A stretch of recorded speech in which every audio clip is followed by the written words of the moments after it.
Nicole Wallace, mainstream media reporter, MSNBC, decides that it's not Joe Biden's own fault. It's not Mika Brzezinski's own fault. It's not Tara Reade's fault. You're not technically allowed to blame Tara Reade, even though that's what the Democrats are trying to do. She's saying that this whole aspect of the attack on Joe Biden is a smear campaign being run by Republicans.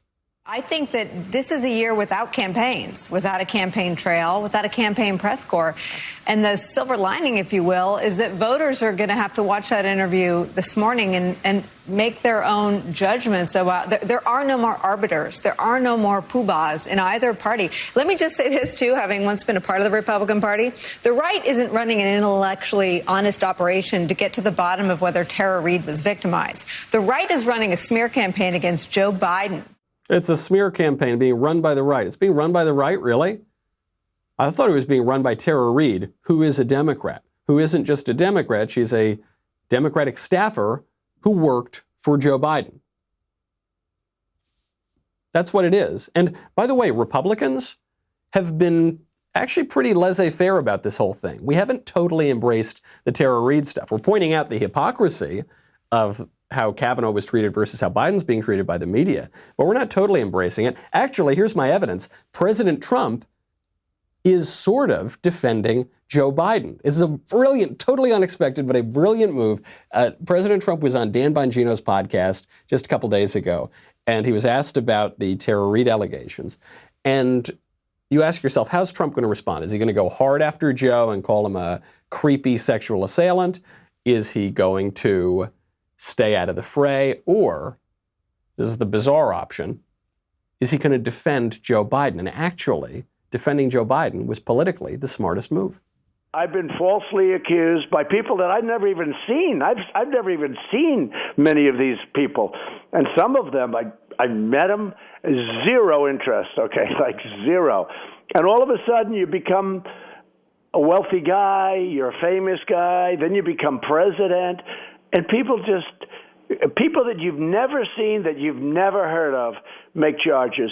So, I guess in a way you could say I'm sticking up for him, but the mother was very compelling, certainly, and the girlfriend or the friends were very compelling, and certainly far more compelling than anything they had with respect to Brett Kavanaugh. This is one of the most high-quality human beings. What they did to that family and that man is a disgrace. So Scott Adams, the Dilbert guy, gave some good analysis of this. A few other people have as well, but Scott's is worth checking out. Trump is in a very tough spot here, right? Because if Trump goes after Joe based on these allegations as some creepy sexual assailant, well, look, Donald Trump has been a playboy for much of his career, and so you can always dredge up a bunch of people who were calling him some kind of sexual assailant. None with the credibility of Tara Reade against Joe Biden. Right. You always hear this from the left. They say there's 20 accusations of sexual misconduct against Trump, 25, 50 million accusations of sexual misconduct. The way that you know that there aren't really 20 serious allegations of sexual misconduct against Trump is if any of them were really credible, the mainstream media would not have shut up about it for the last 4 years. But they don't have any actual credible allegations against Trump, so they trot out a porn star that he had a completely consensual relationship with. Remember Stormy Daniels? They used that for like a year or 2 years. If they had someone who actually said, that guy raped me, that guy assaulted me, then we would know her name, right? But you never hear the name. You just hear, it's 20, it's 25 women. So Trump still knows that he's not going to be treated fairly in the media. And so he takes this really reasonable position, which is, look, we don't know if these claims are true. Famous people, famous men do get targeted with false allegations. This has happened a lot. We don't know if the allegations are true or not against Joe. The only thing we know is that the left and the media are being completely hypocritical here. This is the same argument. This is by far the best argument that conservatives could possibly make. And it leaves the left no wiggle room, right? They've tried to put us in an impossible position. We turn it around and put them in that position. If you enjoyed that video, and let's be honest, of course you did. I hope you did.